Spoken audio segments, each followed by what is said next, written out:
히브리서 강해 이제 5장까지 봤죠? 5장까지 봤는데 5장까지의 요약은 다시 한번 여러분들에게 강조하는 게 히브리서 2장 10절 말씀입니다. 2장 10절. 히브리서 2장 10절이 성경 전체를 열어주는 본문이라 그랬어요. 2장 10절 같이 한번 읽어볼까요? 2장 10절 다 같이 그러므로 시작. 그러므로 만물이 그를 위하고 또한 그로 말미암은 이가 많은 아들들을 이끌어 영광에 들어가게 하시는 일에 그들의 구원의 창시자를 고난을 통하여 온전하게 하심이 합당하도다. 아멘 하시죠? 히브리서 2장 10절은 하나님께서 창세전부터 또 역사를 섭리하시고 역사 이후에 영원까지 가는 전체 하나님의 섭리를 한 구절로 요약한 겁니다. 그래서 만물이 그를 위하고 또한 그로 말미암은 이 하나님 아버지죠. 하나님 아버지가 많은 아들들을 이끌어 어디로 들어가는 겁니까? 영광에. 이 영광이 영원한 영광이에요. 하나님께서 세상을 창조하시고 타락을 허용하시고 또 예수님을 보내주시고 또 성령을 보내시고 또 예수님이 재림케 하시고 하나님의 모든 역사가 결국은 많은 아들들을 이끌어 영광에 들어가게 하는 것이다. 그게 하나님의 주 관심입니다. 하나님의 주 관심. 그래서 그 와중에 어떻게 그 과정, 그 역사의 전 과정 중에 중심이 그들의 구원의 창시자이신 예수, 하나님의 아들을 고난을 통하여, 십자가죠. 고난을 통하여 온전하게 하심이 합당하도다. 그래서 이 구절을 통해서 성경 전체를 보셔야 됩니다. 그거 여러분 이해되세요? 하나님이 아까 제가 말씀드렸죠. 하나님이 창조하시고 타락을 허용하시고 구속주를 보내주시고 성령을 보내시고 예수님이 재림하시는 하나님의 이 섭리 역사, 전체 섭리 역사의 하나님 편에서의 목적은 많은 아들들을 가지시려는 거예요. 많은 아들들을. 많은 아들들을 가져서 어떻게 하려고 하는 거예요? 많은 아들들을 가지셔서 하나님 아버지와 하나님의 아들이 누리셨던 영원토록 누리고 계시는 사랑과 신교와 기쁨과 행복에 우리들을 거기에 참여케 하시는 거예요. 그래서 그것이 하나님이 지금 하고 계신 일. 지금 하나님 하고 계신 일은 많은 아들들을 이끌어 영광에 들어가게 하시는 일이다. 그래서 지금 어느 단계에 와 있습니까? 예수님 십자가와 부활로 구원의 역사 이루시고 성령 보내주시고 성령으로 2000년의 역사를 이끌어 오셨고 2000년의 역사를 이끌어 오신 다음에 지금이 어떤 시기라 그랬어요? 제가 말씀드렸죠. 저는 개인적으로 지금이 배도의 시기라고 본다. 배교의 시기, 배도의 시기. 교회라는 간판을 달아놓고 낙태를 지지하고 동성애를 지지하고 또 성전환을 지지하는 아니 교회라는 이름을 빼고 한다 그러면 뭐 그런 대로 이해가 되지만은 교회라는 이름을 걸어놓고 낙태를 지지합니다. 동성애를 지지합니다. 성전환을 지지합니다. 이게 뭐예요? 이게 배교죠. 배교예요. 배교. 그래서 지금 시대가 배교의 시대. 그럼 이제 남은 거는 배교의 시대 다음에 남은 거에 뭐라 그랬죠? 해봅시다. 적그리스도의 출현. 적그리스도가 출현하기 얼마 안 남았잖아요. AI가 강력하게 지금. 그래서 AI가 어디까지 발전할지는 아무도 모른다 그러잖아요. 지금 AI의 발전을 현재까지는 인간이 컨트롤하고 있는지 모르겠는데 조금만 지나면 인간이 컨트롤할 수가 없게 됩니다. AI의 자가 발전을 인간이 컨트롤할 수 없는 시기가 곧 온다. 그게 뭐 2030년이든 2035년이든 그렇게 되면 그 AI를 컨트롤할 수 있는 한 인간이 나타나겠죠. 저는 이제 그 인간이 적그리스도가 될 것이다. 그렇게 보고 있습니다. 그래서 그 적그리스도가 교황이냐 아니면 교황이 미는 어떤 세력이냐. 근데 지금 최근에 현재 교황의 움직임을 보니까 상당히 적극적인 행보를 하고 있고 내년에 교황이 온다 그러죠. 한국에.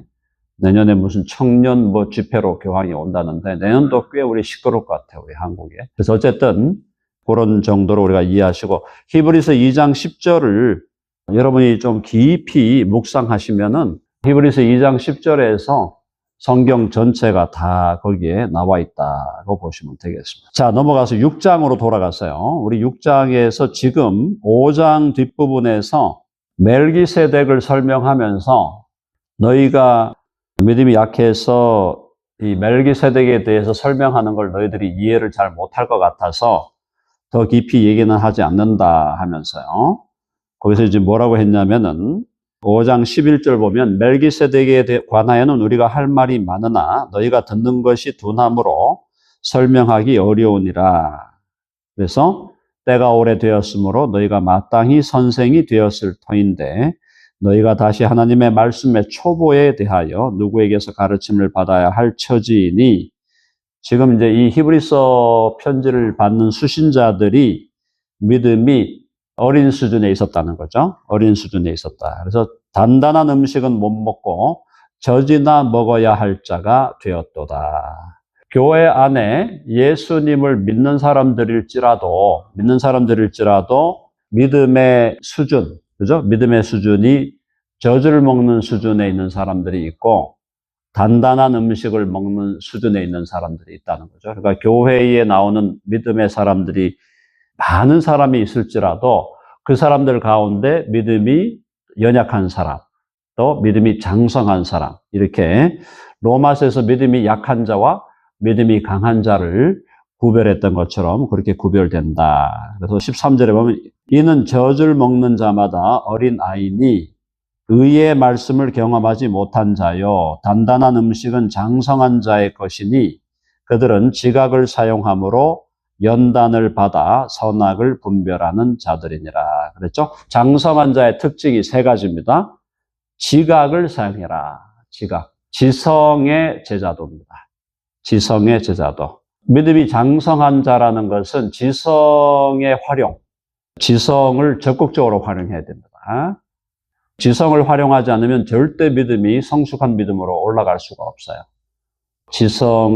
지각을 사용해야 되고요. 연단을 받아야 돼요. 연단을 받는다는 것은 고난입니다. 고난. 그러니까 믿음이 성숙하기 위해서는 고난이 없으면 믿음이 성숙할 수가 없어요. 그래서 여러분들이 혹시 고난 없는 인생을 원하신다면 믿음이 성숙하는 것은 포기하셔야 돼요. 고난이 없는데 어떻게 믿음이 성숙합니까? 성숙이 안 되게 되어 있습니다. 그래서 믿음이 성숙한다는 것과 고난은 1대1 관계입니다. 그러니까 고난을 통과해야만 믿음이 자라게 되어 있어요. 연단을 받아, 그다음 마지막이 선악을 분별하는 자. 선악을 분별한다는 것은 장성한 자의 특징이죠. 이건 뭐냐면 선과 악의 판단에 있어서 하나님께서 판단하시는 선악의 판단을 따라간다는 거예요.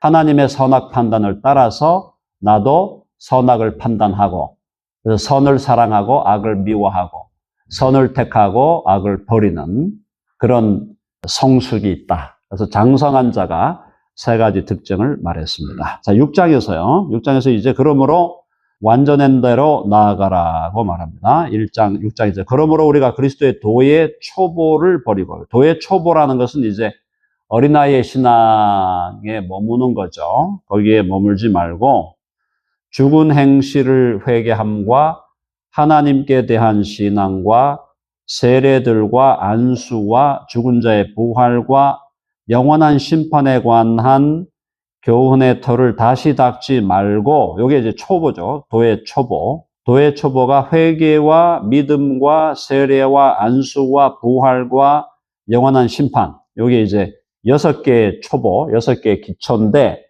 이게 이제 예수전도단에서 옛날에 6기초 그래가지고 이걸로 공부를 했는데, 이 6가지를 버려야 된다. 여기에 터를 다시 닦지 말아라. 이 초보에 머물지 말아라. 그럼 요걸 이제 요 초보를 우리가 생각한다면 현대로 볼 때 우리가 오늘날 이 초보를 어디서 정리하고 있는가? 사도신경이죠. 대체로. 그러니까 사도신경에서 여기 나오는 얘기들이 나오잖아요. 그죠? 믿음과 죽은 자의 부활과 영원한 심판 등등등. 그래서 사도신경이 갖고 있는 그 믿음의 고백이 사실은 초보에 해당하는 거다라고 보시면 됩니다. 초보, 믿음의 초보, 도의 초보를 버리고 완전한 대로 나아간다. 완전한 대로 나아간다는 것은 아까 5장 14절에 나오는 것 같아요. 지각을 더 사용해라. 그리고 고난으로 연단을 받아라. 그리고 하나님이 선악을 분별하는 것처럼 선악을 분별하라라는 겁니다. 하나님께서 허락하시면 3절 우리가 이것을 하리라. 어떻게? 도의 초보를 버리고 완전한 대로 나아가게 된다. 근데 누가 허락하셔야 돼요? 하나님께서 허락하신다. 자, 이게 무슨 뜻인가 하면 우리가 믿음의 초보를 버리고 믿음의 도의 초보를 버리고 우리가 완전한 대로 나아가는 것조차도 결과적으로는 누가 허락하셔야 돼? 하나님이 허락하셔야 된다. 이런 게 다 하나님의 주권에 대한 얘기죠. 네, 하나님의 주권에 대한 얘기인데 그럼 하나님의 주권을 믿으면서 그러면 지각을 사용 안 하면 하나님이 나를 온전하게 만들어 주실 거야. 그러면서 가만히 앉아 있다면 온전하게 되겠습니까? 절대로 안 됩니다. 그런 일은 일어나지 않아요. 하나님이 나를 장성하게 해주시겠지. 그리고 가만히 앉아서 잠만 자고 있다. 장성해지지 않습니다. 그러니까 거기 나와 있잖아요. 지각을 사용하고 연단을 받아 선악을 분별하는 자들로 자라기 위해서는 기본적으로 지각을 사용해야 돼요. 지성을. 그래서 지성을 극대화해야 됩니다. 한번 해볼까요? 지성을 극대화하자.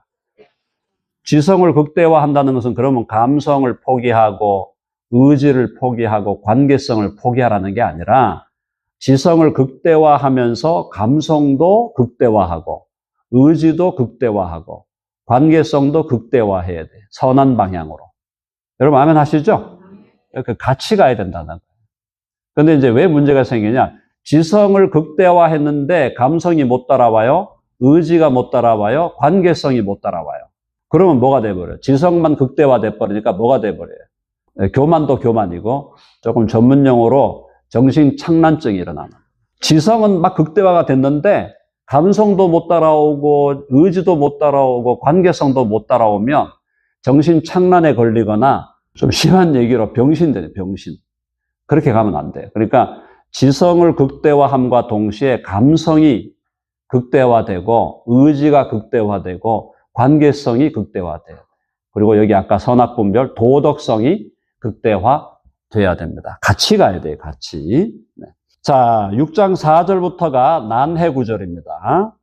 어려운 구절이에요. 한 번 빛을 받고 하늘의 은사를 맛보고 성령에 참여한 바 되고 하나님의 선한 말씀과 내세의 능력을 맛보고도 타락한 자들은 다시 새롭게 하여 회개하게 할 수 없나니 이는 그들이 하나님의 아들을 다시 십자가에 못 박아 드러내놓고 욕되게 함이라. 자, 언뜻 읽어보면은 4, 5, 6절이 예수를 믿다가 믿음에서 탈락한 사람 혹은 예수 믿음으로 구원을 받았는데 구원에서 탈락한 사람처럼 들리죠. 그죠? 그러니까 지금 6장 4, 5, 6절을 가지고 알미니안주의자들은 이걸 봐라. 예수님 믿었지만은 믿고 나서도 이렇게 타락할 수 있고 이렇게 구원에서 이탈할 수 있다. 이걸 가지고 근거를 사용하는데 그렇게 되면 만약 이걸 이제 6장 4, 5, 6절을 알미니안주의식으로 그렇게 해석을 하면 그러면 이제 다른 성경과 충돌이 일어나요. 다른 성경과. 다른 성경에서 뭐라 그래서 하나님께서 우리 안에서 선한 일을 시작하신 이가 그리스도 예수의 날까지 이루실 줄을 확신하노라. 우리 안에서 선한 일을 우리를 구원하시는 선한 일을 시작하신 이가 그리스도 예수의 날까지 이룬다는 것은 끝까지 우리를 견인하게 하신다는 거 아니에요. 탈락이 없다는 거거든요. 탈락이 없다는 다른 구절들이 있는데 그럼 이게 지금 히브리서 6장 4, 5, 6절을 보니까 탈락한다는데요.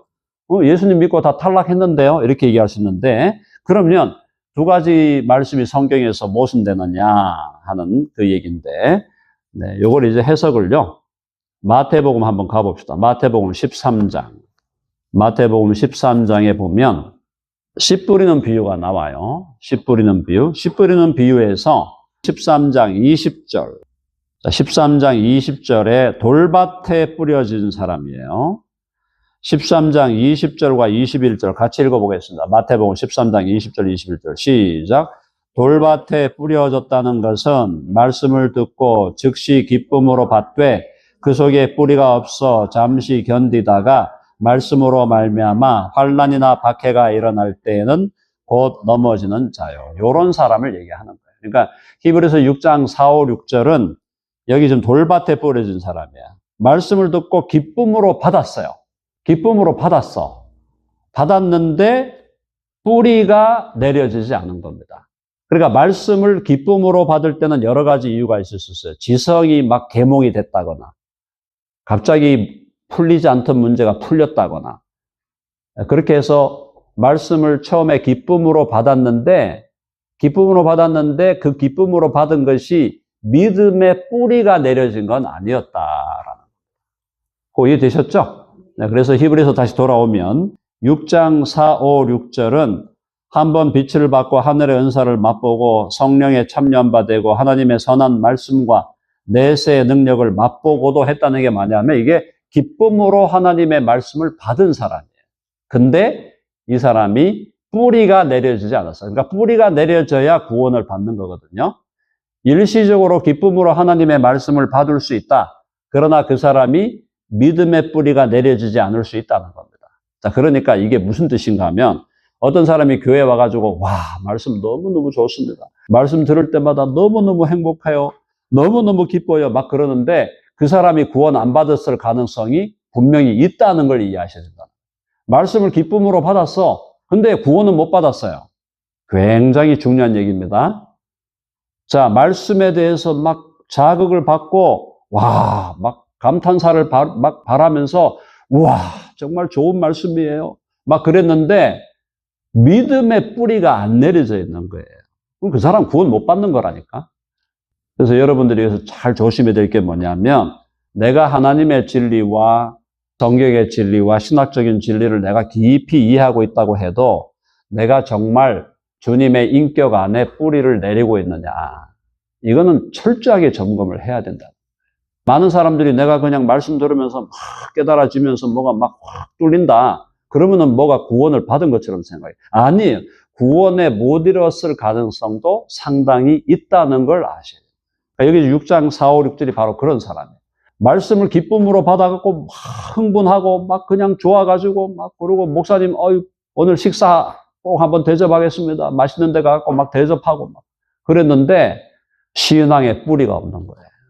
그러면 이런 사람이 이제 너무나 심각한 거예요. 그래서 지금 6절에 보니까 타락한 자들은 다시 새롭게 하여 회개하게 할 수 없나니 이는 그들이 하나님의 아들을 다시 십자가에 못 박아 드러내놓고 욕되게 함이라. 이제 그렇게 되는 비극적인 삶의 주인공들도 있을 수 있다라는 겁니다. 그래서 거기 이제 7, 8절에서 약간 그 씨 뿌리는 비유 비슷하게 설명을 하잖아요. 그래서 땅이 그 위에 자주 내리는 비를 흡수하여 밭가는 자들이 쓰기에 합당한 채소를 내면 하나님께 복을 받고 만일 가시와 엉겅퀴를 내면 버림을 당하고 저주함에 가까워 그 마지막은 불사름이 되리라. 유사한 얘기죠. 옥토에 뿌려져 말씀이 뿌리를 내리는 데까지 가야 그게 믿음으로 구원받는 거지. 그냥 말씀에 대해서 좋아하고 흥분하고 막 뭘 깨달았습니다. 뭐가 통했습니다. 이런다고 구원받는 게 아니라는 걸 잘 이해하셔야 된다. 그래서 우리가 구원은 예수 그리스도를 인격적으로 만나고 그분 앞에 나의 인격을 굴복시켜야 됩니다. 그럼 아멘 하십니까? 네, 굴복시켜야 나를 주님 앞에 무릎을 꿇고 주여 내가 주님을 나의 주님과 나의 임금과 나의 구주로 모셔드립니다. 내 안에 들어오셔서 나를 다스리시고 지배하시고 통치하여 주옵소서. 인격적으로 주님을 내가 받아들임이 없이는 뭘 깨닫는다고 구원에 이르는 게 아니다 이 말이에요. 여기서 많은 사람들이 전문용어로 헷갈리제이션이 생기게 된다. 그래서 믿음은 지성의 사용, 믿음의 성숙에 있어서 지각을 사용하는 게 너무너무 중요하지만 처음에 믿음이 생성될 때 지각적으로 깨달아지고 말씀이 막 받아들여지는 그것이 물론 필요하지만 그걸로 충분하지 않다는 것. 거기에 기초해서 예수 그리스도를 인격 대 인격으로 예수님을 만나야 합니다. 그게 안 되면 아무리 많이 깨달아도 구원 못 받을 가능성이 굉장히 높아진다.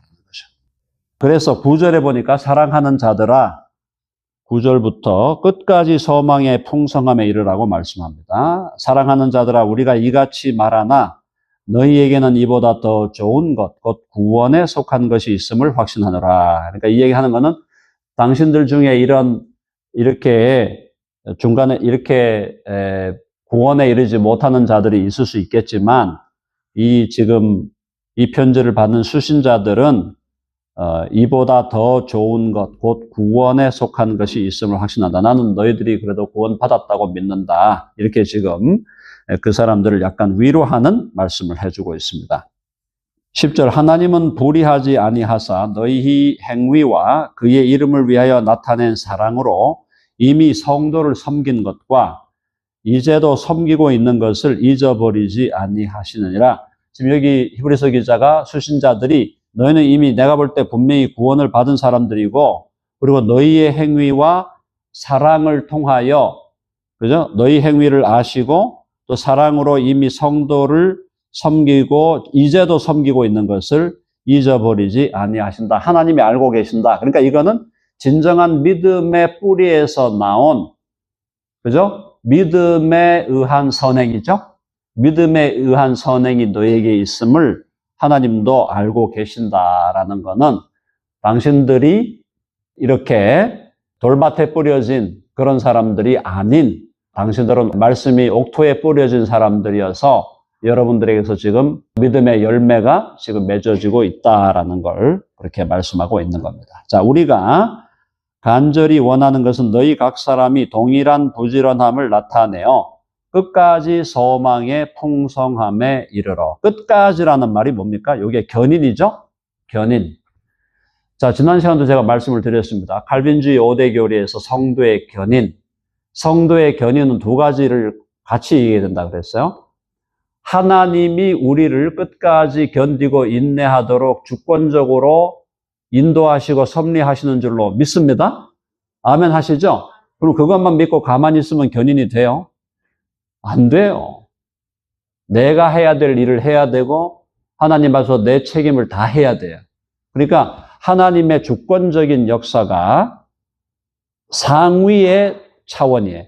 하나님의 주권적인 역사가 상위의 차원, 그거보다 하위의 차원에서 나는 내가 해야 될 책임을 다 해야 되는데 그게 뭐예요? 계속해서 말씀에 붙어 있고 교회 공동체에 붙어 있고 그죠? 이렇게 하나님 말씀이 선포될 때 그 자리에 있고 기도해야 될 때 기도하고 성도들과 교제해야 될 때 교제하는 나의 믿음을 주님 앞에서 내가 지키려고 하는 나의 믿음의 건강한 믿음의 노력이 거기에 함께 들어가야만 성도의 견인이 이루어지는 것이다. 성도의 견인을 하나님이 하시는 것이다라고만 얘기하면 50점짜리 얘기한 거예요. 100점이 되려면 하나님은 당연히 우리를 견인케 하시는 주권자죠. 아멘 하시죠? 그럼 그걸 믿으면서 내 일을 해야 돼, 내 일을. 문제가 내 일을 안 하니까 문제가 생기는 거예요. 교회도 안 다니면서 제대로 성경 공부도 안 하면서 저는 예수 믿습니다. 그리고 제 믿음은 하나님이 지키실 겁니다. 탱자 놀러 다닌다. 제가 볼 때 그 사람은 처음부터 구원을 안 받은 사람일 가능성이 굉장히 높아지는 거예요.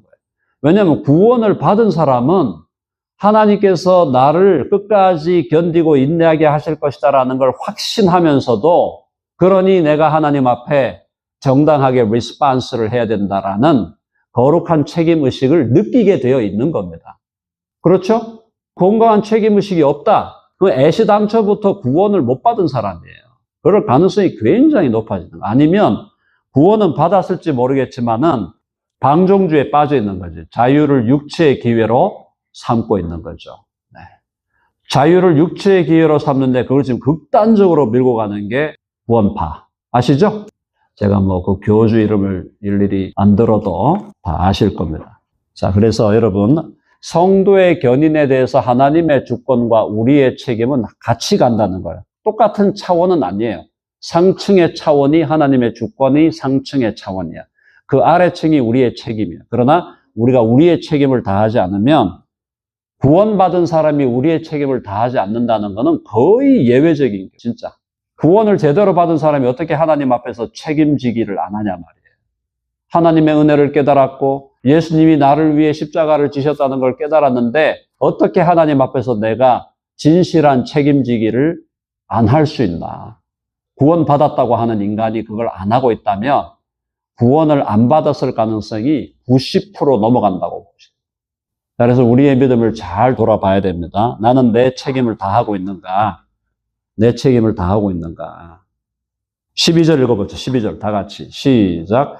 게으르지 아니하고 믿음과 오래 참음으로 말미암아 약속들을 기업으로 받는 자들을 본받는 자 되게 하려는 것이니라. 딱 얘기하잖아요. 게으르지 마라. 게으르지 아니하고 믿음과 오래 참음으로 말미암아 하나님이 주신 약속들을 기업으로 받는 자들을 본받는 자 되게 하려는 것이라. 믿음의 선배들이 갔던 그 길을 우리도 잘 따라가야 한다라는 겁니다. 알미니안주의의 약점은 인간의 책임에 대해서는 얘기를 잘 하는데 하나님의 주권적인 역사를 약화시키니까 알미니안주의가 약점이 있는 건데 칼빈주의가 잘못돼 갖고 하나님의 주권은 얘기해놓고 인간이 책임지기를 안 하는 방향으로 가면은 그것도 심각한 문제가 있는 겁니다. 자, 여기까지 이해되셨죠?